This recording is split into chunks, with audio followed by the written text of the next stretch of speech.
رفقا کو اور تمام اساتذہ کو مبارکباد پیش کرتا ہوں کہ یقیناً ایک بچے کو حافظ بنانا آسان نہیں، لیکن 72 حفاظ انہوں نے قوم کو عطا فرمائے، اور وہ بھی 72، نہ 73 بنائے نہ 71 بنائے، بلکہ 72 بنائے، اور یہ 72 کا عدد کربلا والوں کا عدد ہے۔ تو آج کی اس محفل کو بڑا رنگ ہے اور اس پر عشق و مستی کا رنگ چھایا ہوا ہے۔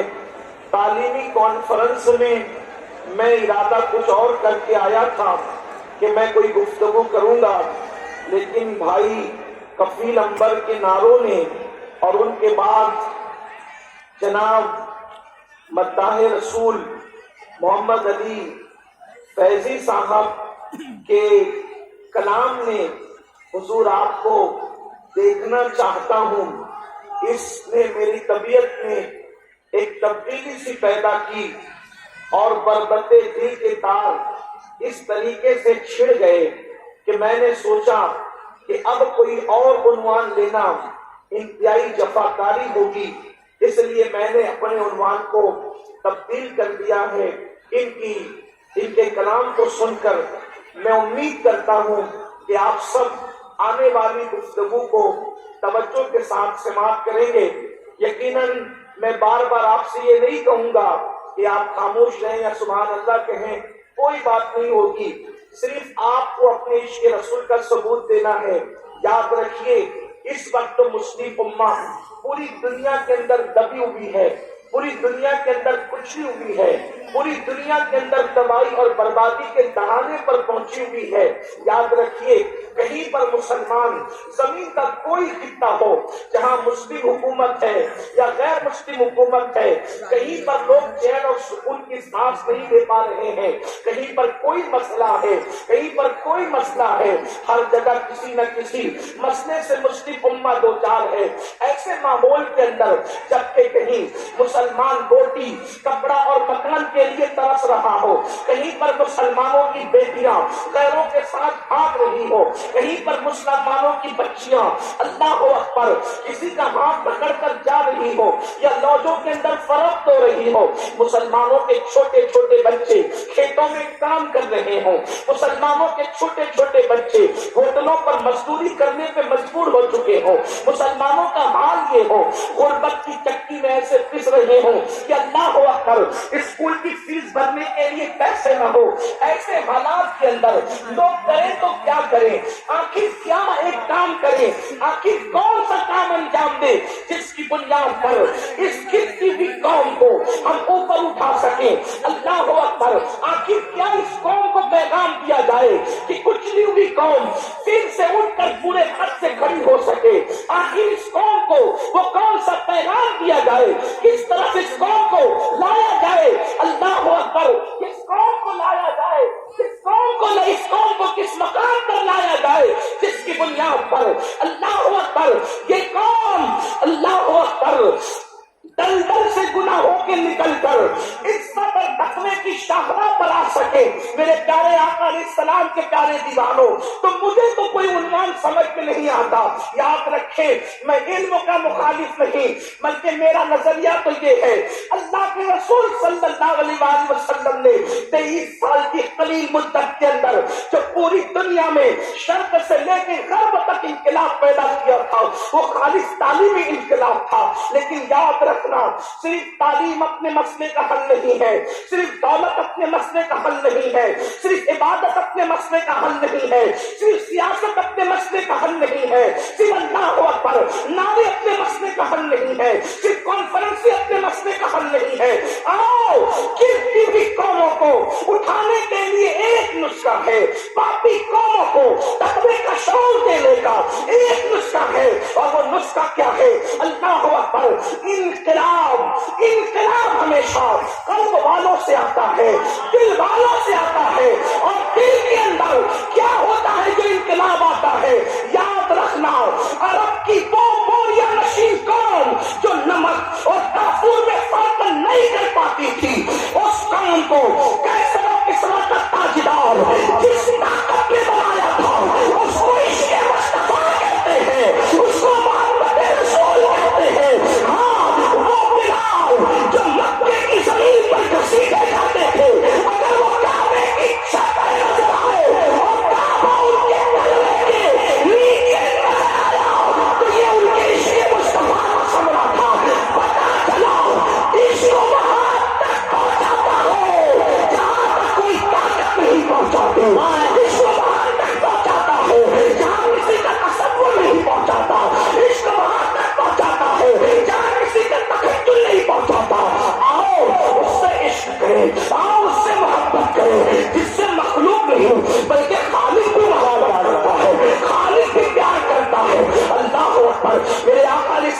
کے دیوانوں، آج تسبیح تو ہے، آج تسبیح تو ہے، لیکن عشق مصطفیٰ کہاں ہے؟ اللہ اکبر، آج نماز تو ہے، نماز پڑھنے والے رسول کی محبت کہاں ہے؟ آج تلاوت قرآن تو ہے، لیکن صاحب قرآن کا عشق کہاں ہے؟ آج سنتوں پر عمل کی باتیں تو ہے، لیکن جس کی سنتوں پر عمل ہو رہا ہے اس کا عشق کہاں ہے؟ اس کی محبت کہاں ہے؟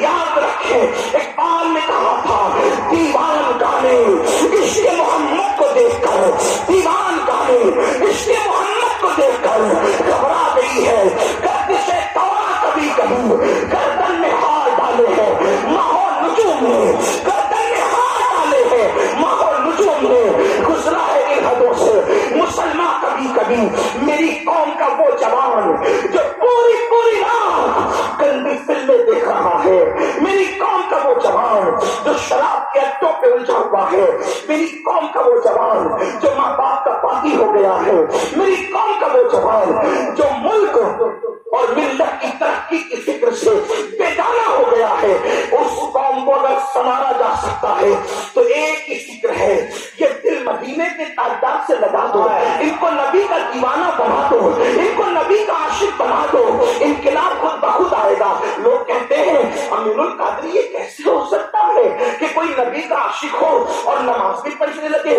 میں نے کہا جب عشق کرے گا نا تو اس تک کی بات پہنچے گی کہ نماز نبی کی آنکھوں کی ٹھنڈک ہے۔ کیا تم نے کوئی ایسا عاشق بھی دیکھا ہے جو اپنے محبوب کی آنکھوں کو ٹھنڈک نہ پہنچائے؟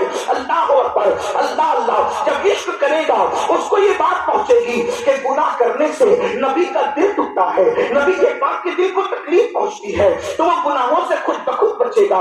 میرے آقا علیہ السلام کے پیارے دیوانوں، آج میں اپنی گفتگو کو طویل نہ کرتے ہوئے بہت مختصر میں بات اپنی سمیٹ لوں گا۔ مجھے پتا ہے بہت دیر سے آپ لوگ بیٹھے ہوئے ہیں اور میں بہت دیر تک کے آپ کو الجھا کر رکھنا نہیں چاہتا، بس دو باتیں عرض کر کے اپنی بات مکمل کر لوں گا، لیکن آپ کی توجہ کہ شنگن والوں، مجھے نہیں پتا آپ لوگ کس طریقے کی تقریر سننا پسند کرتے ہیں، مجھے نہیں معلوم، لیکن میری اپنی عادت ہے، آپ کیا سننا پسند کرتے ہیں مجھے اس سے کوئی مطلب نہیں، میں آپ کو وہ سنانا چاہتا ہوں جس سے اللہ راضی ہو جائے، اللہ کے محبوب راضی ہو جائے، لیکن آپ کو میری طرف توجہ کرنی پڑے گی۔ دیکھیں بات آپ سے کہتا ہوں، اللہ اکبر، آپ نے اکثر ہمارے علماء سے سنا ہوگا نبی سے پیار کرو، آقا سے عشق کرو، حضور سے محبت کرو، تو کبھی کبھی کسی انسان کے دماغ کے اندر وسوسہ آ سکتا ہے کہ یار یہ مولوی لوگ نبی کی محبت ہم پہ تھوپ تو نہیں رہے ہیں، معاذ اللہ نبی کی محبت ہم پر تھوپی تو نہیں جا رہی ہے۔ ایک بات اچھی طرح یاد رکھنا اور اچھی طرح خیال رکھنا، نبی کی محبت تھوپنے کی چیز نہیں ہے، بلکہ ہمارے نبی ہیں ہی ایسے، ہمارے آقا ہیں ہی ایسے جو ان کو دیکھ لیتا ہے عشق کرنے پہ مجبور ہو جاتا ہے، جو ان کو دیکھ لیتا ہے محبت کرنے پہ مجبور ہو جاتا ہے، جو ان کو سن لیتا ہے محبت کرنے پہ مجبور ہو جاتا ہے۔ ارے نادان، بن دیکھے جب یہ عالم ہے تو دیدار کا عالم کیا ہوگا؟ اللہ اکبر، ہمارے آقا کیسے ہے؟ ایک انگریز مفکر نے کہا تھا، ایک انگریز مفکر نے کہا تھا، اگر کسی میں تین میں سے ایک بات بھی ہو، اگر کسی میں تین میں سے ایک بات بھی ہو تو عشق کرنا اس کا حق ہے، پیار کرنا اس کا حق ہے۔ اس انگریز نے کیا کہا تھا؟ بیوٹی، کوالٹی، پیورٹی، تینوں میں سے کوئی ایک چیز ہو، بیوٹی، کوالٹی، پیورٹی، اگر تینوں میں سے کوئی ایک چیز ہو اس کا حق ہے کہ اس سے پیار کیا جائے۔ اب اگر اس انگریز کے قول کے مطابق میں اپنے نبی کو دیکھتا ہوں، بیوٹی، کوالٹی، پیورٹی، تو میرے نبی میں کیا موجود نہیں ہے؟ آئیے تھوڑا اس کا جائزہ لیتے ہیں۔ میں آپ کو بتاؤں، اس نے پہلے نمبر پہ کہا کہ بیوٹی ہونے کی وجہ سے عشق لازم ہے، جس میں بیوٹی ہو اگر اس سے عشق نہ کرے تو گویا کہ یہ اس کی حق تلفی ہے، اس سے جفا ہے، اس کے ساتھ بے وفائی ہے۔ اب آپ دیکھیں، بیوٹی کہتے ہیں خوبصورتی کو، بیوٹی کہتے ہیں خوبصورتی کو۔ میری قوم کے جوانوں، آج ہر انسان خوبصورتی پہ مر رہا ہے، تو میرے نبی کی خوبصورتی کو میں بیان نہ کروں؟ آؤ ذرا دیکھو میرے نبی کیسے خوبصورت تھے، کیسے جمال والے تھے۔ اور یاد رکھنا، واللہ کسی قوم کا لیڈر اتنا خوبصورت ہے جتنا آمنہ کے لالا واللہ نے حسن عطا فرمایا ہے۔ تکبیر، رسالت، عظمت مصطفیٰ، رضا مصطفیٰ، رحمت مصطفیٰ۔ دیکھو حضور کتنے خوبصورت ہے، ہوا میں گرا لگانے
کی طرف لے جاتے ہیں. ذرا توجہ کرنا کہ شریفین والوں توجہ کرنا. ایک مرتبہ ام المومنین سیدہ طیبہ طاہرہ اما جان عائشہ صدیقہ نے حضور سے پوچھا, توجہ آپ کی, کیا پوچھا؟ آقا آپ کا حسن اور حسن یوسف دونوں میں کیا فرق؟ توجہ آپ کی توجہ ہے, میری بات سمجھ میں آتی ہے؟ ہاں میں بہت دور سے آیا ہوں لیکن شاید بات سمجھ میں نہ آئے, لیکن جذبات تو سمجھ میں آئیں گے. اگر جذبات کے ساتھ بات بھی سمجھ میں آ رہی ہو تو آپ کو سن کر اگر بات سمجھ میں آئے تو سبحان اللہ کہنا چاہیے. ہاں وجہ اس کی یہ ہے کہ جو سبحان اللہ ایک بار کہے تو زمین اور آسمان کے درمیان کی جتنی خالی جگہ ہے وہ سب بھر کے اللہ سبحان اللہ کہنے والے کو نیکی عطا فرماتا ہے. اور میں لوگوں کو کہتا ہوں کہ جب نبی کی شان بیان ہوتی ہے, توجہ کرنا, اپنے علماء کو سبق سنانے کی نیت سے کہہ رہا ہوں, غلطی کروں گا تو اصلاح کریں گے. اگر نبی کی شان بیان ہوتی ہے تب اللہ بھی سبحان اللہ کہتا ہے.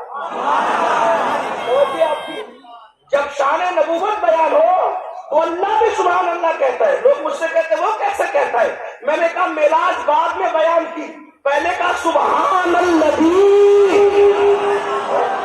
معراج بیان کرنے سے پہلے اللہ نے کہا کہ ہم بات ان کی شان کا ذکر بعد میں آیا, پہلے اللہ نے سبحان اللہ تھا. ارے یا خدا سبحان اللہ فرمائے. اگر وہاں امتی چپ رہے تو پھر عشق کی کیا بات ہے؟ باتیں کرنے کے لیے تو بڑی آواز ہم نکالتے ہیں, لیکن نبی کا ذکر سن کر اگر ہم خاموش رہیں تو پھر یہ کوئی انصاف کی بات نہیں. توجہ آپ کی. ام المومنین نے پوچھا یا رسول اللہ صلی اللہ علیہ وسلم, حسن یوسف میں اور آپ کے حسن میں فرق کیا ہے؟ حالانکہ وہ خود بھی بڑی فقیہ تھی. میرے امام کہتے ہیں مفتی 4 ملت کے لاکھوں سلام. وہ 4 ملت کی مفتیاں ہیں جسے ام المومنین عائشہ صدیقہ کہا جاتا ہے. آپ سے میں عرض کرنا چاہتا ہوں, لوگ آج کہتے ہیں بیٹی بچاؤ بیٹی پڑھاؤ, بیٹی بچاؤ بیٹی پڑھاؤ. ہم نے کہا تمہیں 1400 سال کے بعد شعور آیا. رسول اللہ نے اپنے گھر کی عورتوں کو اتنا پڑھایا کہ مرد بھی پردے کے پیچھے سے حضور کی زوجہ ام المومنین عائشہ صدیقہ کی شاگردی کرتے نظر آتے ہیں. اللہ دنیا 1400 سال کے بعد جہاں پہنچتی ہے, اسلام وہاں اس سے پہلے پہنچ کر کے گزر چکا ہو. سبحان اللہ سبحان اللہ. بیٹی بچایا. جب لوگوں کی بیٹیاں جاہل تھی تب صدیق اکبر کی صدیقہ مفتی 4 ملت کی حیثیت ہے. اللہ پر امت کی رہنمائی کرتی ہے. سینکڑوں صحابہ اور ہزاروں تابعین ام المومنین کی شاگردی کرتے نظر آ رہے تھے. اللہ اکبر. ہمارے مذہب میں پڑھانے کا یہ تصور ہے. اللہ لوگ کہتے مسلمان عورتوں پہ ظلم کرتے. میں نے کہا ظلم کہاں کیا, یہ تو بتا. اللہ اکبر. حضرت مریم پہ الزام لگتا ہے. دیکھو عورت کا مرتبہ ہمارے یہاں کیا ہے. حضرت مریم پہ الزام لگتا ہے, انہی کے ننھے شہزادے سے برات کروائی جاتی ہے. حضرت یوسف پہ الزام لگتا ہے, زلیخا کے ننھے سے اس کے خاندان کے بچے سے برات کرائی جاتی ہے. لیکن جب محبوب کی زوجہ پہ منافقین الزام لگاتے ہیں, اگر اللہ چاہتا تو زمین کا ذرہ ذرہ اما عائشہ کی طہارت کی گواہی دیتا, مگر منظور نہ ہوا. اللہ نے محبوب کی بیوی کی طہارت خود بیان قرآن میں فرمائی. سبحان اللہ. شان والی خاتون ام المومنین عائشہ صدیقہ, وہ پوچھتی ہیں, بڑی شاعرہ تھی, عالمہ تھی, بلکہ ایک مرتبہ حضور ان کی گود میں لیٹے ہوئے, حضور ان کی گود میں سر رکھ کر کے لیٹے ہوئے ہیں. ایک مرتبہ وہ رات کا ٹائم ہے, وہ چاند کو کہتی ہے شعر میں, اے آسمان کے چاند, او آسمان کے چاند, تو صرف رات کو چمکتا ہے جب سورج نہیں ہوتا. ذرا میرا چاند دے, یہ تو رات کو بھی چمکتا ہے, یہ تو دن کو بھی چمکتا ہے.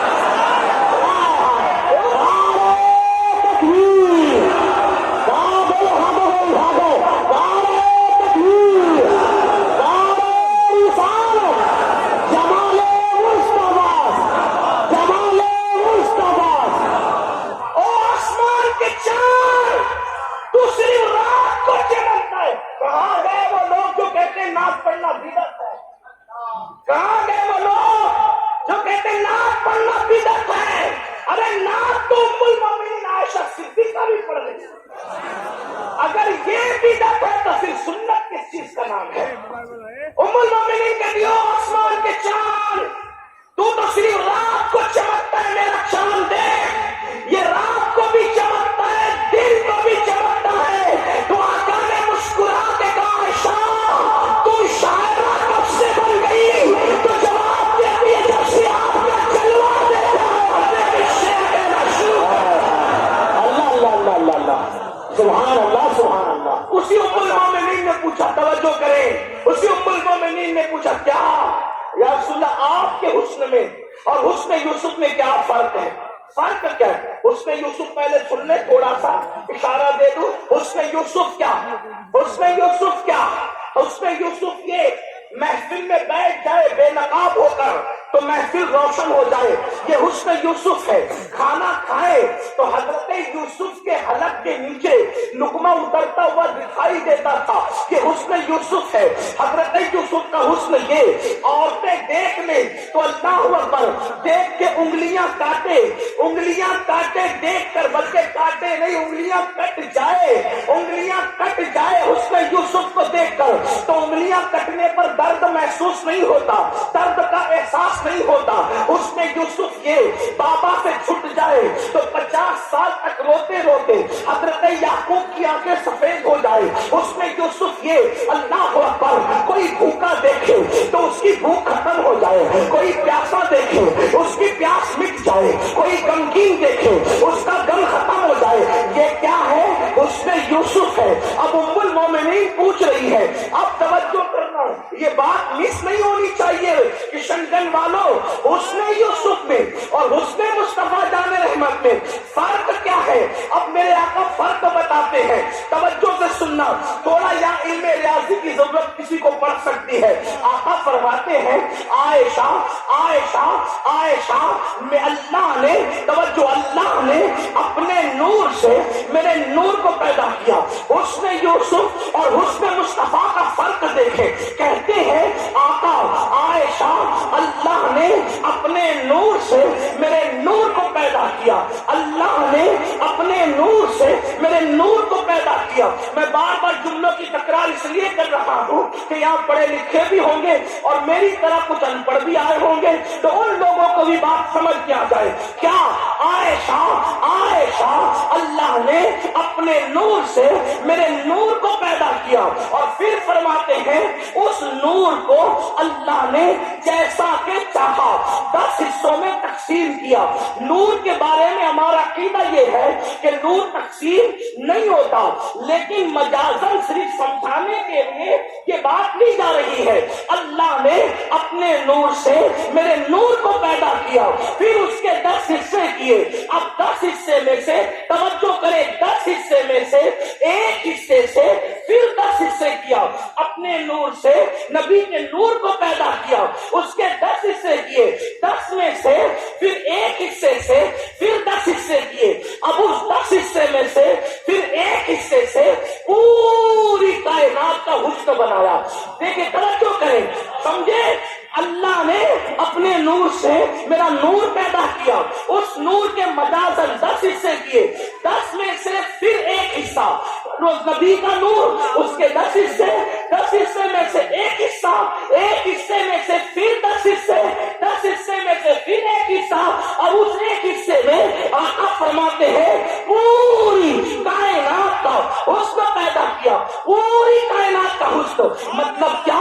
شفق کا جمال اسی سے بنایا، افق کی سرخی اسی سے بنایا، دریاؤں کی روانی اسی سے بنایا، سمندر کی تلیالی اسی سے بنایا، درے یمن اسی سے بنایا، درے نجف اسی سے بنایا، لال پتھروں میں اسی سے بنایا، چاند کی چاندنی اسی سے بنایا، سورج کی شعائیں اسی سے بنایا، زمین کا سبزہ اسی سے بنایا، نکھرتے گل پھولوں کی نزاکت اسی سے بنایا، پھولوں کی خوشبو اسی سے بنایا، چڑیوں کی چہک اسی سے بنایا، پھولوں کی مہک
علامہ اہل سنت حضرت مولانا مفتی شمس الدین صاحب قبلہ، حضرت علامہ مفتی شمس الدین صاحب قبلہ، آمد اولاد غوث اعظم حضرت سید امین القادری صاحب قبلہ، نعرہ تکبیر۔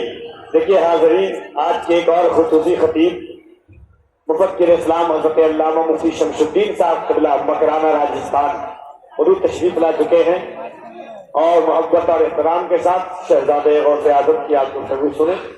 سبحان اللہ، ایک بار دونوں ہاتھوں کو اٹھا کر اللہ کی گرائی بہت کر لیں۔ نعرہ تکبیر، نعرہ رسالت۔ مفکر قوم و ملت حضرت علامہ شمس ملت مفتی شمس الدین صاحب کی بڑا مکرانہ تشریف لا چکے ہیں۔ آپ حضرت کا بھی خطاب سنیں گے، میں اپنی گفتگو کو ٹرن کرتا ہوں، آپ سنیں۔ اتنے خوبصورت ہے رسول، اتنا حسن ہے، اتنا جمال۔ ایک بات آپ کو بتاؤں، ہمارے بزرگوں نے اپنی کتابوں میں لکھا ہے، آپ دیکھو کتنا بھی خوبصورت آدمی سوئے گا تو اس کی آنکھوں پر نیند کا اثر ظاہر ہوتا ہے، کتنا بھی خوبصورت، لیکن حضور علیہ السلام جب نیند سے اٹھتے تھے تو آنکھوں پر کبھی نیند کا اثر ظاہر نہیں ہوتا تھا، اور حضور کا کبھی وضو بھی نہیں ٹوٹتا تھا نیند کی حالت میں، بلکہ جب نیند سے اٹھتے تھے تو ایسا لگتا تھا جیسے کسی نے سر میں کنگھی کی ہو اور آنکھوں میں سرما لگا دیا ہو۔ وَلَلْآخِرَةُ خَيْرٌ لَكَ مِنَ الْأُولَىٰ کے تحت ان کے حسن میں اور اضافہ ہو جاتا تھا۔ اب آپ سے پوچھتا ہوں، ایسا خوبصورت حسن والا رسول، جمال والا رسول، کمال والا رسول اللہ نے آپ کو ہمیں عطا فرمایا، تو یہاں پر ایک بات مجھے یاد آتی ہے، اب ذرا توجہ کرنا، گفتگو آخری مرحلے کی طرف مڑتی ہے، اب نوجوانوں کی توجہ۔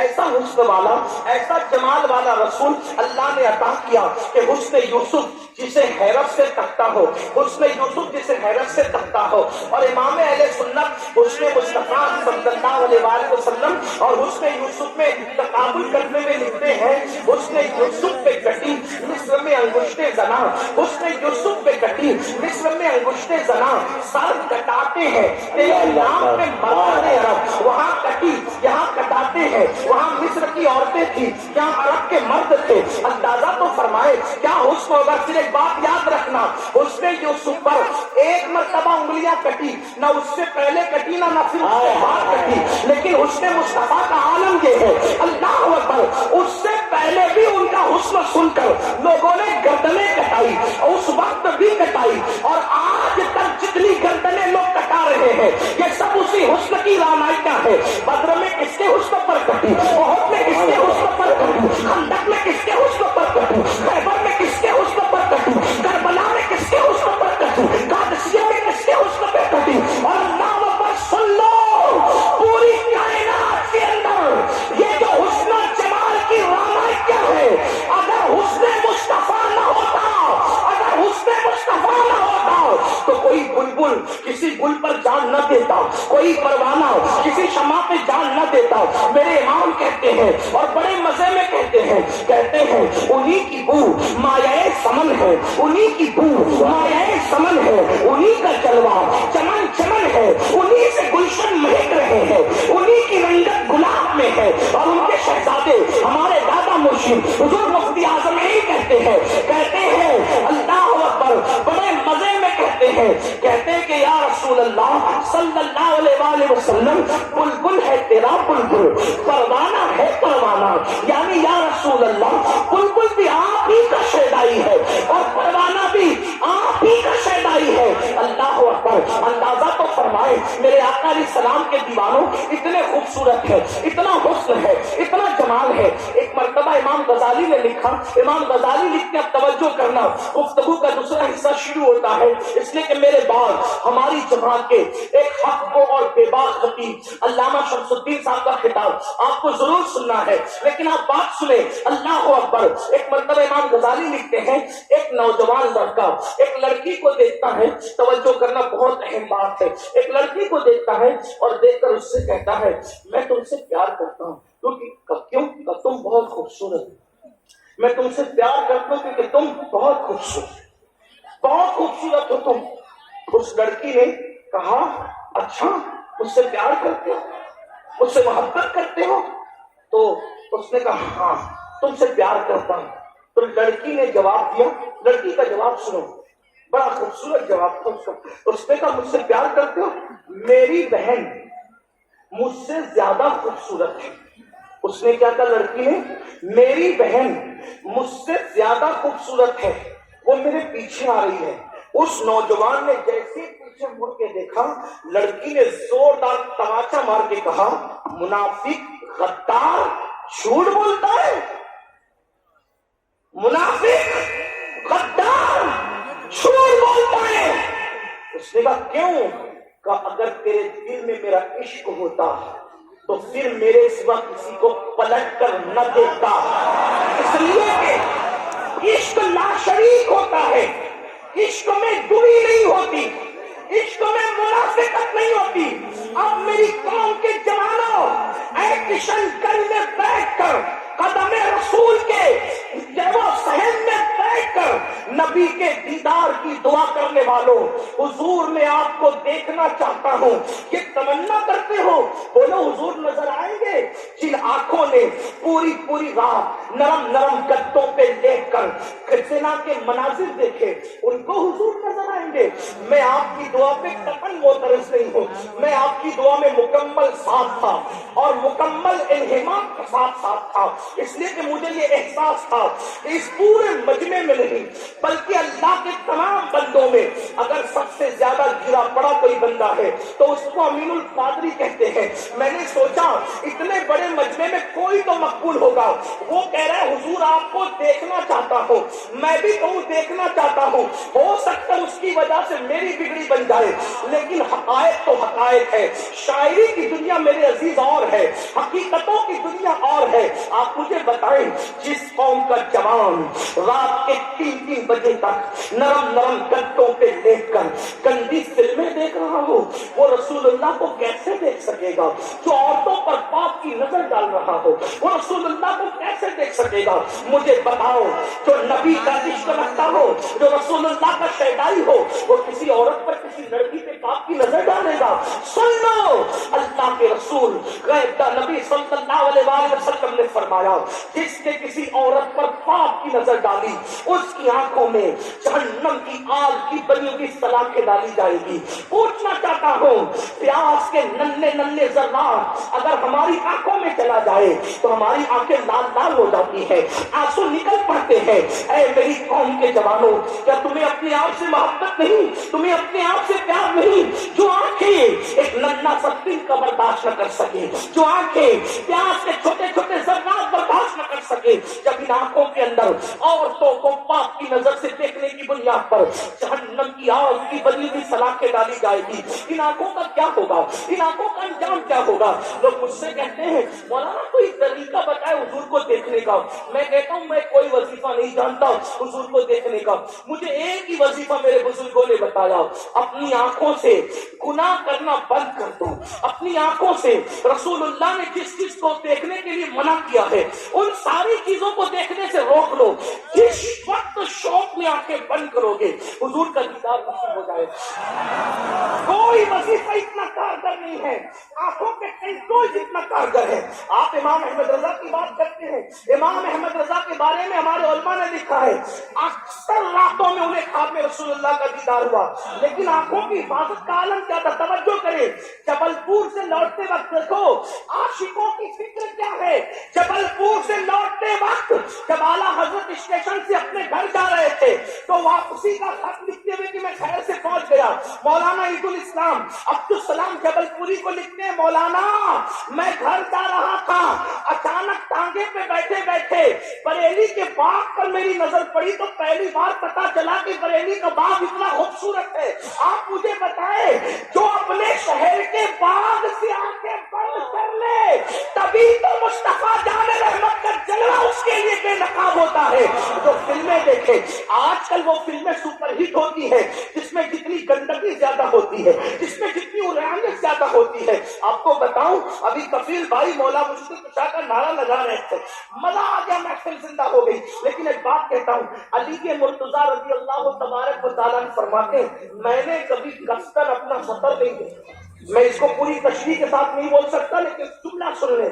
میری قوم کے جوانوں, حضور کے دیدار کا شوق اور آنکھیں آوارہ حضور کے دیدار کا شوق، اور کان آوارہ حضور کے دیدار کا شوق، اور کھڑے ہو کے پیشاب کرتے ہو حضور کے دیدار کا شوق، اور مسجدوں کو ویران کر رکھا ہے۔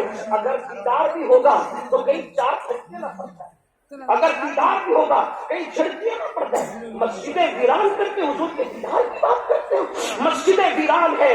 ابھی مولانا فرما رہے تھے کہ امام اور مؤذن منتظر رہتے ہیں۔ بڑی معذرت کے ساتھ یہ جلسوں میں بھیڑوں کا اکٹھا ہونا اور عمل نہ کرنا، یہ قیامت کی نشانیوں میں سے ایک نشانی ہے۔ یہ قیامت کی نشانیوں میں سے، جلسے والے خوش ہوتے اتنی بھیڑ جمع ہو گئی، مقرر خوش ہوتا اتنی بھیڑ جمع ہو گئی، لیکن کلیجہ ہمارا ٹھنڈا اس سے کم نہیں ہوتا، اس سے نہیں ہوتا ٹھنڈا کلیجہ، کیونکہ حضور نے فرمایا صلی اللہ علیہ وسلم اخیر زمانے میں میری امت پر ایک وقت آئے گا، لوگ دین سننے جمع ہوں گے، دین پر عمل کرنے جمع ہوں گے۔ دین سننے تو آ گئے، دین پر عمل کرنے کب آؤ گے؟ اور سن لینا، دین سننے پر انقلاب نہیں آئے گا۔ دین سننے تو ابو جہل بھی آ گیا تھا، دین سننے تو ابو لہب بھی آ گیا تھا۔ انقلاب دین سننے پر نہیں، انقلاب دین پر عمل کرنے کی بنیاد پر آئے گا۔ یہ ظالم حکمرانوں کا ظلم، یہ غربت کی چکی میں مسلمانوں کا پسنا، یہ مسلم بیٹیوں کا اور طرف بھاگ کر جانا، اس کا خاتمہ اس وقت ہوگا جب دین سننے کے لیے جمع ہوتے ہو تو دین پر عمل کرنے کے لیے بھی جمع ہو۔ بڑی معذرت کے ساتھ اگر فجر تک آپ کو بٹھایا جائے، میں جانتا ہوں بیٹھو کہ ایک ہفتے کا بھی نہیں، استنجا کے لیے بھی نہیں جائے گا، میری قوم کی وفا جانتا ہوں، لیکن اگر مسجد میں بلایا جائے بڑی سادگی سے کہے گا مولانا کیا کروں میں پاک نہیں ہوں۔ یاد رکھنا میرے رسول، میرے اور آپ کے آقا نے فرمایا، توجہ کرنا، امیر حمزہ کے قاتل پہ حضور نے لعنت نہیں کی، جنہوں نے حضرت امیر حمزہ کا کلیجہ چیر کر اور سینے سے کلیجہ نکال کر دانتوں تلے کچا کرایا تھا، حضور نے ان لوگوں پہ بھی لعنت نہیں کی جنہوں نے حضرت امیر حمزہ کی انگلیاں، کان، آنکھ اور ہونٹ کاٹ کے اس کو رسی میں پرو کر گلے کا ہاتھ اور بازو بند بنائے تھے، حضور علیہ السلام نے ان پہ بھی لعنت نہیں کی۔ اس پہ لعنت کی، بے نمازی پہ لعنت کی۔ فرمایا جو مسجدوں کو ویران کرے میں محمد اس سے بیزار ہوں، بلکہ یہاں تک فرمایا عشق مصطفیٰ کا دعویٰ ہے، اللہ کے رسول تو بے نمازی کی صحبت میں بیٹھنے سے بھی صحابہ کو منع کرتے ہیں۔ اگر یہاں ہاتھ اٹھوایا جائے نا، عشاء پڑھ کے کتنے آئے ہو، اٹھواؤں گا نہیں، بالکل مت اٹھانا، انگلیوں پہ گنو۔ اللہ کے رسول علیہ السلام اپنے صحابہ سے بالخصوص سیدنا ابو ہریرہ سے کہتے ہیں، ابو ہریرہ بے نمازی کی صحبت میں نہ بیٹھا کر، کیونکہ آسمان سے اس پہ لعنت برستی ہے۔ فرمایا قیامت کے دن بے نمازی اٹھیں گے تو کالے سور کی شکل میں اٹھیں گے، کالے خنزیر کی شکل میں اٹھیں گے۔ نماز کو کیا سمجھ رکھا ہے؟ اعلیٰ حضرت کے مسلک کا نعرہ لگانے والوں، فتاوی رضویہ میں اعلیٰ حضرت صحابہ کی فکر نقل کرتے ہوئے لکھتے ہیں، درجنوں صحابہ بے نمازی پر کفر کا فتویٰ دیتے ہیں۔ آپ کو یہ تو بڑی پڑی ہے کہ کفیل عمر پر کس کا فتویٰ ہے، آپ کو یہ تو بڑی پڑی ہے علی فیضی پر کس کا فتویٰ ہے، آپ کو یہ تو بڑی پڑی ہے کہ محسن رضا صاحب پہ کس کا فتویٰ ہے۔ بے نمازیوں، آج پر صحابہ کا کیا فتویٰ ہے اس پر کبھی غور کیا؟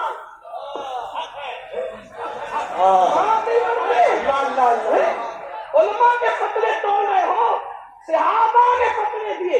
حالانکہ حنفی ہونے کی وجہ سے میں بے نمازی کو ڈائریکٹ کافی نہیں کہتا، پابند ہوں اپنے امام کی فکر، لیکن صحابہ کا فتویٰ ہے، بلکہ آپ فتاوی رضویہ کی ابتدائی جلدیں اٹھا کے دیکھیں، اس میں امام نے مسلک کر نقل کرتے ہوئے لکھی، اور اعلیٰ حضرت کے والد تو یہاں تک لکھتے ہیں، شواب علماء کا مسلک یہ ہے کہ جب بے نمازی مر جائے تو اس کی قبر نہیں بنے بلکہ اس کی مٹی برابر کر دو، تاکہ لوگوں کو عبرت ہو کہ اس کی زندگی کیا ہے، یعنی اس کی قبر کا نشان بھی نہ رہنے پائے۔ یہ اعلیٰ حضرت کے والد تو ان کے استاد بھی ہے۔ میں اعلیٰ حضرت کے والد کو پڑھ کے اس نتیجے میں پہنچا کہ وہ اعلیٰ حضرت کے بھی باپ کے باپ، ہاں علم ان کا اتنا تھا کہ حیران ہوتی ہے۔ رسول اللہ کے لیے جو القابات انہوں نے لکھے ان کا حصہ ہے، بلکہ امام احمد رضا ان کو فالو کرتے ہیں عشق مصطفیٰ کے معاملے میں۔ وہ ہے امام المتکلمین، ان کے بعض جملے اتنے خوبصورت ہیں، فدا ہونے کی چاہتا ہے۔ حضور مفتی صاحب قبلہ وہ لکھتے ہیں، کیا بات لکھتے ہیں، میری سنی قوم کو نشتر دیتے ہوئے لکھتے ہیں، فرماتے ہیں آج کل لوگ کہتے ہیں مولانا اللہ کریم ہے یار، اللہ کریم ہے، اللہ کریم ہے، معاف کرے گا معاف کرے گا۔ یہ مولوی لوگ اتنا ڈراتے ہیں اللہ معاف کرنے والا ہے۔ اعلیٰ حضرت کے والد لکھتے ہیں، اللہ کو کریم جان کر گناہ کرنے والے، ان کا جملہ سنو، اللہ کو کریم جان کر گناہ کرنے والے اللہ کو کافر جان کر زہر کیوں نہیں کھا لیتا؟ جب وہ کریم ہے، تیرے گناہ پہ تجھے بخش سکتا ہے تو وہ قادر بھی تو ہے، زہر کھانے پہ تجھے زندگی بھی دے سکتا ہے، لیکن تو نے اللہ کو قادر جان کر کبھی زہر نہیں کھایا اور اللہ کو کریم جان کر گناہ کر کے اس کی شان کریمی کا مذاق اڑاتا ہے۔ نہیں تو میرے آقا علیہ السلام کے پیارے دیوانوں، اب میں جلدی بات سمیٹ رہا تھا لیکن بیچ میں بات آ گئی۔ کیا میرے آقا علیہ السلام فرماتے، آقا کا فرمان سنو، آقا ارشاد فرماتے ہیں، بے نمازی قیامت کے دن جب اٹھے گا اللہ کی بارگاہ میں تو کالے سور اور کالے خنزیر کی شکل میں اٹھے گا، چہرے پہ کرسی نکل آئے تو بے چین ہوتے ہو، کسی محفل میں نہیں جاتے۔ اللہ اکبر، اللہ کے یہاں کالے سور کا منہ لے کر کیسے اٹھو گے؟ اپنے آپ پہ رحم کرو مسلمانوں۔ اب میں امام علی مرتضیٰ کا قول نقل کر رہا تھا، علی پاک کہتے ہیں میں نے قصداً کبھی اپنا سطر نہیں دیکھا، جان بوجھ کے اپنا سطر نہیں دیکھا۔ کسی نے پوچھا مولا کیوں؟ وہ تو ضرورت بھی ہے، مجبوری بھی ہے، اور میں اس لیے نہیں دیکھا کہ مجھے ڈر لگتا تھا جن آنکھوں سے میں رسول اللہ کا چہرہ دیکھتا ہوں، جن آنکھوں سے حضور کا چہرہ دیکھتا ہوں، ان آنکھوں سے میں اپنا سطر کیسے دیکھوں؟ حالانکہ اس پر کوئی حکم شرع نہیں ہے، لیکن جن کے رتبے ہیں سوا ان کو سوا مشکل ہے۔ اب آپ مجھے بتائیں نا میرے آقا علیہ السلام کے پیارے دیواروں، ایسا خوبصورت، ایسا حسن والا، ایسا جمال والا رسول چھوڑ کر کے آپ بتائیں کہاں بھٹک رہے ہو؟ آپ کہتے ہیں ترقی نہیں ہوتی، آؤ سچے دل سے عشق کرو۔ اب آخری بات عرض کر رہا ہوں، اب ذرا کتاب التوابین سے ایک آخری بات عرض کر رہا ہوں، تھوڑی سی بڑی روایت ہے، اپنے الفاظ کے جامع میں علامہ ارشد القادری رئیس القلم کے الفاظ کا حوالہ دے کر تھوڑا کچھ اپنے تصرف کے ساتھ ایک واقعہ پیش کرنا چاہتا ہوں جو کتاب التوابین میں لکھا ہے، اسی پر میری گفتگو مکمل ہو جائے گی۔ اب توجہ کرنا، ہم کہتے ہیں عاشق ہے، ہم کہتے ہیں عاشق ہے، عاشق رسول، سنی اپنے آپ کو جتنا عاشق رسول ہونے کا ڈڈورا پیٹتا ہے اتنا کوئی قوم نہیں کہتی، اور ہمیں حق بھی ہے الحمدللہ عاشق رسول ہے بھی، مجھے کسی کے عشق رسول پہ کوئی شک نہیں، کوئی ڈاؤٹ نہیں، البتہ میں اتنا اپنے لیے کہتا ہوں اگر کوئی مجھ سے پوچھے تو عاشق ہے تو ناک نہیں کہہ سکتا، اس لیے کہ اگر نہیں کہوں گا تو کفر کا خوف ہے، اور اگر ہاں کہوں تو ڈر لگتا ہے کہیں جھوٹ نہ ہو جائے۔ یہ بات ہے اپنی، بس اتنی سے زیادہ نہیں کہتے۔ لیکن مسلمانوں آپ بتاؤ، ہم اپنے آپ کو عاشق کہتے ہیں، لیکن آئیے ذرا ایک عاشق کی فکر سن لیں، بات اس پہ مکمل ہو، ایک ایک بندہ توجہ کرے، اور اب کوئی ناراضی لگے گا، صرف سنجیدگی کے ساتھ آپ کو سننا ہے۔ اس منبر والوں کی بھی توجہ، کتاب التوابین کے اندر راوی لکھتے ہیں کہ حضور علیہ السلام کی بارگاہ میں ایک جوان آیا، اس جوان کا نام تھا ثعلبہ ابن عبد الرحمن، ثعلبہ ابن عبد الرحمن اس جوان کا نام تھا۔ اس جوان نے حضور کا حسن دیکھا، آقا کا جمال دیکھا، آقا علیہ الصلوۃ والتسلیم کا قد رعنا دیکھا، حضور علیہ السلام کی وہ نرگسی آنکھیں دیکھی، حضور علیہ السلام کی وہ سنبلی زلفیں دیکھی، آقا کا حسن و جمال دیکھ کر، پیکر کمال دیکھ کر اللہ حضرت امیر خسرو کہتے ہیں، اللہ اکبر کہتے ہیں، پری پیکر نگارے سرو قد لالا رخسارے، پری پیکر نگارے سرو قد لالا رخسارے، سراپا آفت دلبود جائے کہ من بولم، اور میرے امام کہتے ہیں سر تاب قدم ہے تنے سلطان زمن پور، سر تاب قدم ہے تنے سلطان زمن پور، لب پھول دہن پھول زخن پھول بدن پھول، اللہ اکبر کہتے واللہ جو مل جائے میرے دل کا پسینہ، مانگے نہ کبھی عطر کبھی چاہے دلہن پھول، دندان و لب و زلف و رخ شاہ کے فدائی، دندان و لب و زلف و رخ شاہ کے فدائی ہے در عدن لال یمن مشک ختن پھول، اور دل اپنا بھی شہدائی ہے اس ناخن پاکا، دل اپنا بھی شہدائی ہے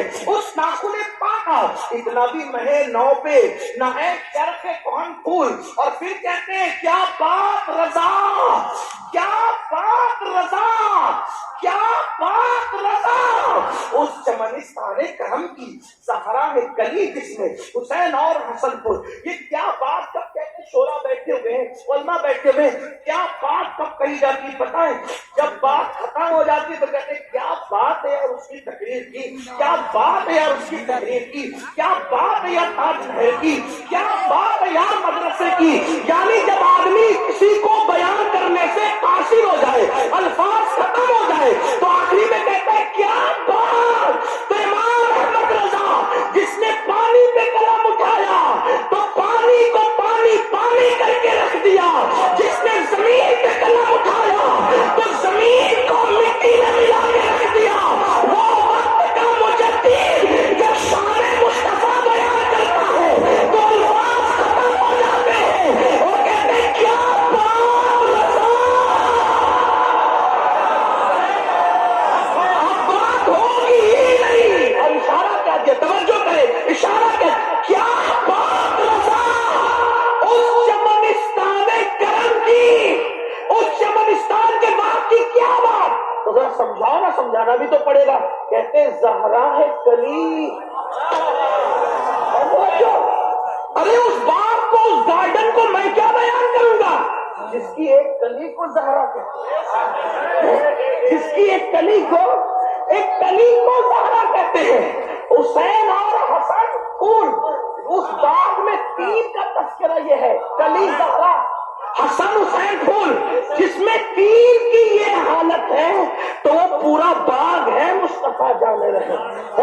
جس کے تین کی کوئی مثال نہیں، اس پورے گلستان کی شان کون بیان کرے، کون بیان کرے.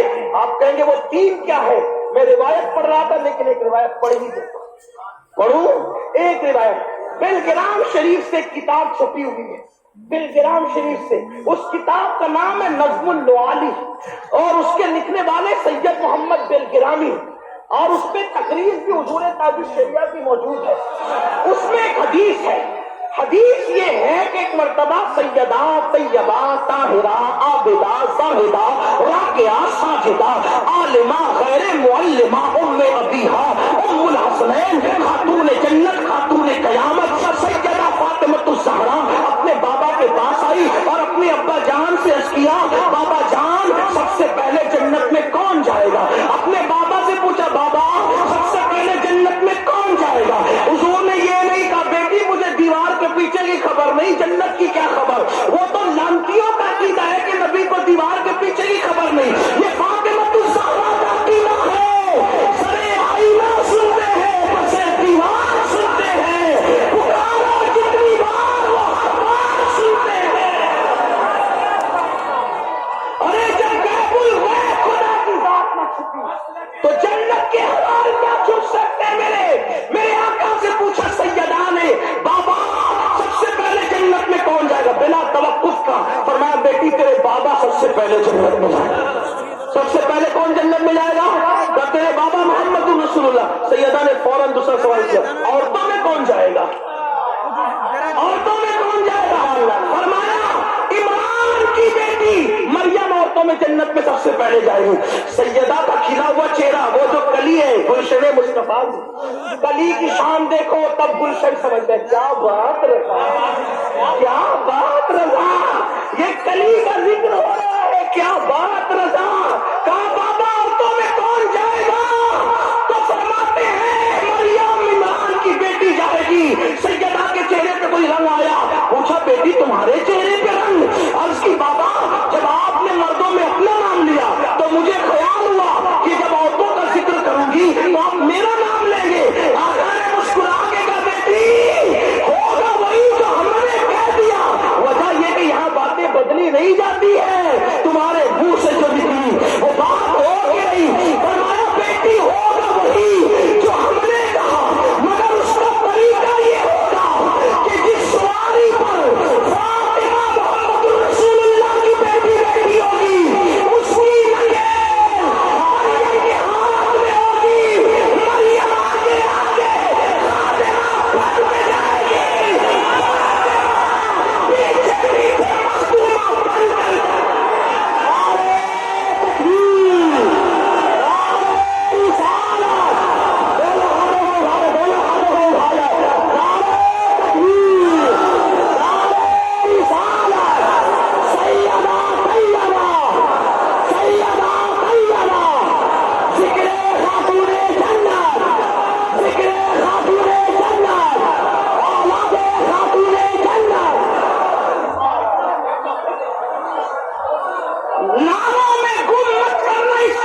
مجلس میں حسین اور حسن پور، تو حضور جو ہے وہ عرض یہ کر رہا تھا، بات دور نکلی، اللہ اکبر، سالبہ ابن عبد الرحمن جو ہے حضور کا حسن دیکھا، حضور کا جمال دیکھا، اور جمال دیکھ کر کلمہ پڑھ کے مسلمان ہو گئے، مسلمان ہو۔ دیکھو آج ہر مسلک کا آدمی نماز روزے کی بات کرتا ہے، لیکن حضور کی فضیلت کی بات لوگ نہیں کرتے ہیں۔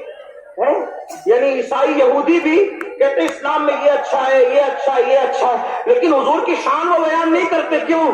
ان کو خوف ہے، سب بیان کریں گے الگ بات ہے، لیکن جب شان مصطفیٰ جان رحمت بیان کریں گے تو لوگ سیدھا اسلام کے کھاتے میں چلے جائیں گے، لوگ اسلام قبول کرنے میں مجبور ہو جائیں گے۔ اللہ اکبر۔ تو اب ابن عبد الرحمن نے حضور کا جلوہ دیکھا، حضور کا حسن دیکھا، حضور کا جمال دیکھا، اور کلمہ پڑھ کے مسلمان ہو گئے۔ میرے آقا علیہ السلام کی بارگاہ میں عرض کی، یا رسول اللہ میری خواہش ہے میں آپ کی چوکھٹ پہ پڑا رہوں گا، آپ کی خدمت میں رہوں گا۔ اللہ اکبر، اب آپ کو چھوڑ کر نہیں جاؤں گا۔ اللہ اللہ۔ ابن عبد الرحمن نے جب یہ کہہ دیا تو گویا کہ حضور نے اپنی نوکری پہ ان کو رکھ لیا، اپنی خدمت پہ رکھ لیا۔ ابن عبد الرحمن حضور کے پاس رہنے لگے۔ دیکھو عاشق لوگ کیسے ہوتے، بس ایک جھلک دکھانا ہے، بات مکمل ہونی ہے۔ میری قوم کے جوانوں، ہم نے عشق کی باتیں کی، عشق کرنے کی کوشش نہیں کی، ہم نے عشق کے نعرے لگائے، عشق دل میں بسانے کی کوشش نہیں کی، ہم نے قربانیاں دینے کی کوشش نہیں کی۔ اللہ اکبر۔ ابن عبد الرحمن میرے آقا کا حسن دیکھا، جمال دیکھا، کلمہ پڑھ کے مسلمان ہو گئے۔ اور اس کے بعد پھر کیا ہوا؟ اللہ اکبر۔ ابن عبد الرحمن حضور کی چوکھٹ پہ پڑے رہنے لگے۔ کیا نصیبیں ہیں ان کے بھی جو نبی کی چوکھٹ پہ پڑے رہتے ہیں۔ اللہ اکبر۔ جسے چاہا در پہ بلا لیا، جسے چاہا اپنا بنا لیا۔ یہ بڑے نصیب کے ہیں فیصلے، یہ بڑے کرم کے ہیں فیصلے، یہ بڑے نصیب کی بات ہے۔ لیکن اب ایک دن ایسا ہو گیا، اب دھیان سے سننا میرے جوانوں، ایک دن ایسا ہو گیا کہ میرے آقا نے ابن عبد الرحمن کو کوئی کام دیا، ابن عبد الرحمن جاؤ فلاں کو بلا کر لاؤ۔ ابن عبد الرحمن گئے اور جا کے کسی کو بلانے لگے۔ راستے میں ایک حادثہ ہو گیا۔ حادثہ کیا تھا؟ وہ کوئی گناہ بھی نہیں تھا، وہ کوئی برائی بھی نہیں تھی، لیکن ہوا کیا؟ سن لے ذرا سا۔ اللہ اکبر۔ راستے میں جا رہے تھے کسی کام سے، ایک عورت کو دیکھا کہ وہ غسل کر رہی ہے۔ ایک عورت پر نظر پڑ گئی، نظر ڈالی نہیں، نظر پڑ گئی، وہ غسل کر رہی ہے۔ اب اس پر زبان حیا کیا تبصرہ کرے، اس پر زبان حیا کیا بات کرے۔ اللہ اکبر۔ کہ کوئی نہا رہا ہو، کوئی غسل کر رہا ہو، منظر کیا ہوگا؟ اس پر کوئی بولنے کی ضرورت نہیں، عقل مندوں کی محفل ہے، سمجھداروں کی محفل ہے، پڑھے لکھوں کی محفل ہے۔ اللہ اکبر۔ ابن عبد الرحمن کی نظر ایک غسل کرنے والی نہاتی ہوئی عورت پر پڑ گئی، لیکن ایک ہی نظر پڑی تھی کہ ابن عبد الرحمن نے فوراً اپنی نظر کو پھیر لیا۔ نظر پھیرنا تھی کہ فوراً دل میں خیال آیا۔ اب عشق کی اصل داستان یہاں سے شروع ہوتی ہے اور عنوان مکمل ہوتا ہے۔ ابن عبد الرحمن کی نظر ایک نہاتی ہوئی غسل کرتی ہوئی لڑکی پہ پڑی اور انہوں نے نظر فوراً پھیر لیا۔ نظر پھیرا، فوراً خیال آیا، او ابن عبد الرحمن، تیرا تو محبوب ہے، تیرا تو آقا ہے، وہ خوبصورت آقا، وہ پیکر حسن و جمال، وہ حسن کامل، وہ حسن خوبا، وہ سراپا حسن و جمال، تو نے ان کے ہوتے ہوئے ایک لڑکی پہ نظر پڑ گئی۔ اب بتا، اب یہاں جہنم کی بات نہیں، جنت کا تذکرہ نہیں۔ عاشق لوگ جنت اور جہنم سے اوپر اٹھ کے بات کرتے ہیں۔ اگر کسی کو برا لگے تو ہاتھ جوڑ کے معافی چاہتا ہوں، میری باتیں سمجھ میں آئے تو قبول کرنا، ورنہ یہاں سے چھوڑ کے چلے جانا، یعنی بات یہیں چھوڑ کے جانا۔ کوئی مناظرہ مباحثے والا آدمی نہیں، میں صوفیہ کا قادری غلام غصبا کی چوکھٹ کا کتا ہوں، لیکن بات اتنی یاد رکھنا، کوئی مباحثے کی بات نہیں۔ اہل عشق جنت اور جہنم سے اوپر اٹھ کے بات کرتے ہیں۔ وہ کہتے ہیں جہنم اپنی جگہ، جنت اپنی جگہ، ہمیں تو یار کے دل کا خیال رکھنا ہے۔ یاد رکھیں، اللہ اکبر، یار کے دل کا خیال رکھنا ہے۔ ابھی حضرت ابن عبد الرحمن کو جنت اور جہنم کا کچھ معاملہ یاد نہیں آیا، یاد کیا آیا؟ عشق تھا، عشق۔ ابن عبد الرحمن، تو نے ایک لڑکی پر نظر پڑ گئی، اگر اس گناہ کی خبر، پھر کہتا وہ گناہ نہیں تھا، کیونکہ نظر پڑی اور پھیر لیا، نظر ڈالی تو نہیں۔ یہ تو عین نے کی ہے، یہ تو عین نے کی ہے کہ کسی پر غلط منظر پہ نظر پڑے اور آدمی نظر پھیر لے کہ اللہ دیکھ رہا ہے، یہ تو عین نے کی، بلکہ اس پہ بشارت ہے ایک مرتبہ اللہ کے رسول نے جنت نعیم کی فضیلت بیان کی کہ جنت نعیم یہ ہے یہ ہے یہ ہے. تو صحابہ نے کہا حضور یہ کس کو ملے گی؟ تو آقا فرماتے صلی اللہ علیہ وآلہ وسلم کہ کسی کے حسن پہ نظر پڑے اور آدمی یہ سوچ کر نظر پھیر لے کہ اللہ دیکھ رہا ہے، ایسے بندوں کو اللہ بے حساب جنت نعیم میں داخل فرمائے. یہ تو عین نیکی ہے. غلط منظر کو دیکھ کر کے نظر پھیر لینا کہ جنت نعیم ملے گی، بے حساب ملے گی. اس لیے کبھی اکیلے میں ہو، تنہائی میں ہو، کوئی ایسا منظر نظر آئے تو یہ سوچ کر نظر پھیرنا جنت نعیم کی بشارت ہے. حضرت ابن عبد الرحمن نے سوچا اے ابن عبد الرحمن تو نے نظر پڑ گئی، اگر اس گناہ کی سزا، اب سننا یہ گناہ نہیں تھا، انہوں نے اپنے تئیں سوچا، میں اس کو نقل کر رہا ہوں، اگر اس گناہ کی خبر تیرے محبوب کو، تیرے آقا کو پہنچ گئی تو، انہیں خبر ہو گئی تو ان کا دل نہ ٹوٹے گا، ان کے دل کو تکلیف نہ پہنچے گی، ان کا دل نہ دکھے گا. تو فوراً نظر اٹھائی آسمان کی طرف، رونے لگے اے اللہ مجھے معاف کر دے، میں توبہ کرتا ہوں مجھے معاف کر دے، اور اگر میری معافی نہیں ہے تو تو جو چاہے سزا دے دے. عشق والوں کی بولی دیکھو، اللہ یا تو مجھے معاف کر دے یا میرے گناہ کی سزا جو چاہے دے دے، لیکن مولا میرے محبوب کو اس گناہ کی خبر مت ہونے دینا، کیونکہ میں بڑے سے بڑا عذاب برداشت کر سکتا ہوں، بڑے سے بڑی تکلیف سہن کر سکتا ہوں، لیکن محبوب کا دل ٹوٹے یہ مجھے گوارا نہیں، محبوب کے دل کو تکلیف پہنچے یہ مجھے گوارا نہیں. لیکن مسلمانوں، اے میری قوم کے جوانوں، پھر آگے کیا ہوا؟ وہ رسول اللہ سے ملنے نہیں گئے، حضور سے ملاقات کرنے نہیں گئے، واپس لوٹ کر نہیں گئے، بلکہ ابن عبد الرحمن مدینہ منورہ سے غائب ہو گئے. اب میرے آقا نے کبھی پوچھا کہاں ابن عبد الرحمن؟ صحابہ کہتے ہیں آقا پتہ نہیں وہ کہاں ہے، اس کے گھر والے بھی کچھ نہیں بتا پاتے ہیں، اس کے دوست احباب بھی کچھ نہیں بتا پاتے.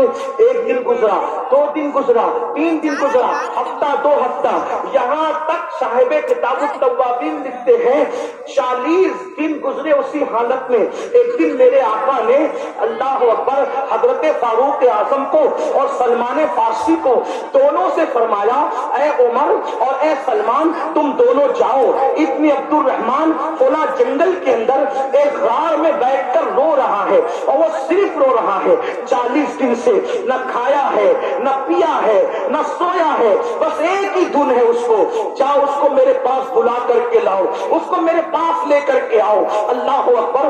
پھر کیا ہوا؟ حضرت سیدنا فاروق اعظم اور سلمان فارسی یہ دونوں جنگل گئے، اور جنگل میں جانے کے بعد ایک چرواہا موجود تھا. اس چرواہے سے پوچھا اے چرواہے کیا تو نے ہمارے بھائی ابن عبد الرحمن کو دیکھا ہے؟ وہ کہتا ہے چرواہا تمہارا بھائی کون ہے، ابن عبد الرحمن کون ہے؟ مجھے کچھ پہچان جان نہیں، بس اتنی بات مجھے پتا ہے، اتنی بات میں جانتا ہوں کہ ایک کوئی بندہ آ گیا اس جنگل میں، کئی دن ہو گئے، تقریباً 40 دن کا عرصہ بیت گیا، کوئی ایک بندہ اس جنگل میں آ گیا ہے، ایسا لگتا ہے اس سے کوئی غلطی ہو گئی، اور اس کا کوئی محبوب ہے، وہ اپنی غلطی اپنے محبوب سے چھپانا چاہتا ہے، وہ اپنی غلطی اپنے محبوب سے چھپانا چاہتا ہے، اس کو ایک ہی فکر ہے کہ یہ میری غلطی میرے محبوب کو پتا نہ چلے ورنہ ان کا دل ٹوٹ جائے گا، ان کے دل کو تکلیف پہنچے گی. اللہ اکبر. کہا فاروق اعظم نے کہا سلمان چلو ابن عبد الرحمن مل گیا. چرواہے سے پوچھا وہ کہاں ہے؟ تو کہا وہ ایسے نہیں ملے گا، وہ رات کو جنگل میں نکل کے آتا ہے اور روتا ہے اور آواز بلند ہوتی ہے تو یہ ہوتی ہے اللہ مجھے معاف کر دے یا سزا مل جائے، لیکن میرا گناہ میرے محبوب کو پتا نہ چلے، میرے محبوب کو اس کی خبر نہ پہنچے ورنہ ان کا دل ٹوٹ جائے گا، ان کے دل کو تکلیف پہنچے گی. اللہ اکبر.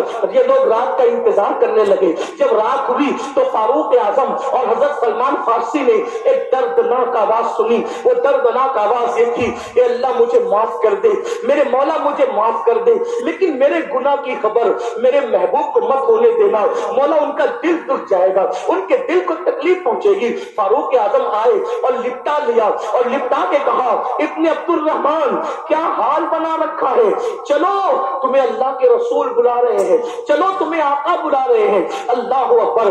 ابن عبد الرحمن نے سنا آقا بلا رہے ہیں، پھوٹ پھوٹ کے رو پڑے اور سوال کیا عمر سچ بتانا جانا کیا میرے گناہ کی خبر آقا کو لگ گئی؟ میرے گناہ کی خبر حضور کو پہنچ گئی؟ اللہ اکبر۔ فاروق اعظم نے کہا اے ابن عبد الرحمن مجھے کچھ نہیں پتا، کیا معاملہ ہے؟ بس حضور نے بلایا ہے۔ ابن عبد الرحمن کہتے ہیں عمر مجھ پر رحم کرو گے، ایک میری بات مانو گے میرے بھائی؟ فاروق اعظم نے کہا کیا؟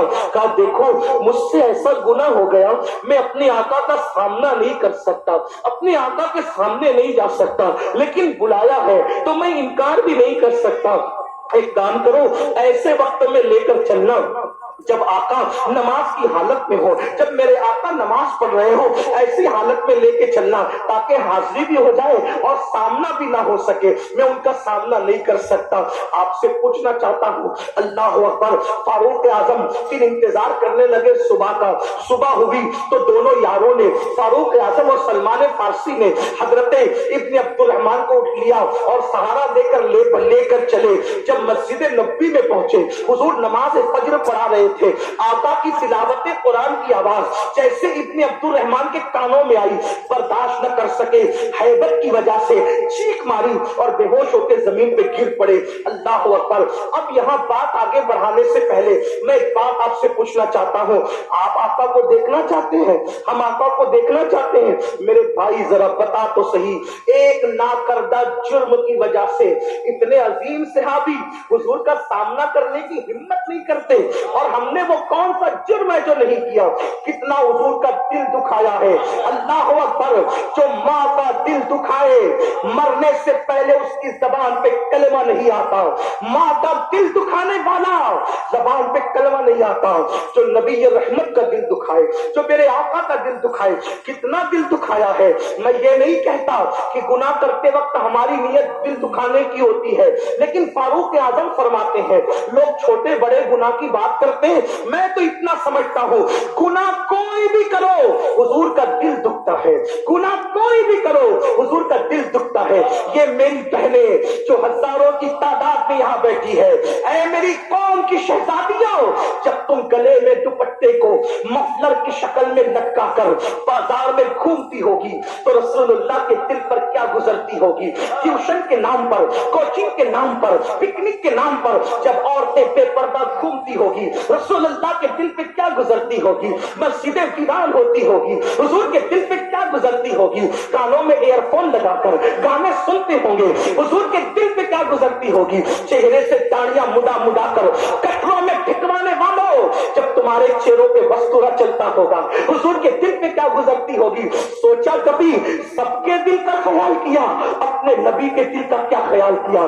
وہ نبی جو سردی کی لمبی لمبی راتوں میں ہماری پیدائش سے پہلے ہماری مغفرت کی دعا کرتے تھے۔ ام المومنین عائشہ صدیقہ کہتی ہے جب کھڑے رہتے تھے تو پیر سوج جاتے تھے، اور اتنے سوج جاتے تھے ایسا لگتا تھا جیسے پھٹ کر اس سے خون نہ نکلنے لگے۔ میں کہتی آقا میرے ماں باپ آپ سے قربان، آقا بس بھی کیجیے نا۔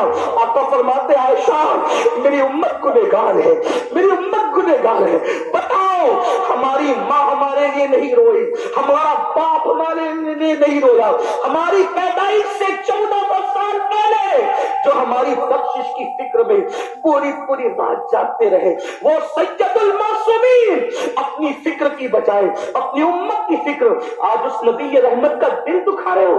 زنا کے اڈوں پہ جا کے، شراب کے اڈوں پہ جا کے، اپنی بیٹیوں کو باریک اور پتلے کپڑے پہنا کے، اپنی بیٹیوں کو ننگے سر بازاروں میں گھما کے، ولیمے میں میک اپ کر کے گھر کی عورتوں کو لے جاتے ہو۔ سن لو جنت کے دروازے پہ لکھا ہے دیوس کے لیے جنت کی خوشبو بھی حرام ہے۔ صحابہ نے پوچھا آقا یہ دیوس کون ہے؟ فرمایا جس کے گھر کی عورتیں بے پردہ گھومتی ہو اور وہ مرد منع نہیں کرتا، وہ دیوس ہے، دیوس۔ اللہ اس پر جنت کی خوشبو حرام کی ہے، اس کی نہ نمازیں قبول ہے نہ اس کی دعائیں قبول ہے۔ آج پردے کا خیال نہیں، یہ بہنیں سیدہ فاطمہ کی کنیز کہلاتی ہے، اور جب بازار میں جاتی ہے تو کہتی ہے وہ کپڑا نکال جو اداکارہ نے پہنا تھا، کنیز ہے فاطمہ الزہرا کی اور لباس اداکارہ کا۔ سن لو جب تک بیٹیاں توجہ کرنا، مشرق سے مغرب والے سن لے۔ آج بڑی بڑی کانفرنسوں میں ڈسکس ہو رہی ہے بچیاں کیوں بھاگ رہی ہے، بچیاں کیوں بھاگ رہی ہے، بچیاں کیوں بھاگ رہی ہے۔ درد بھری تقریریں اس کا حل نہیں ہے۔ جب تک بچیاں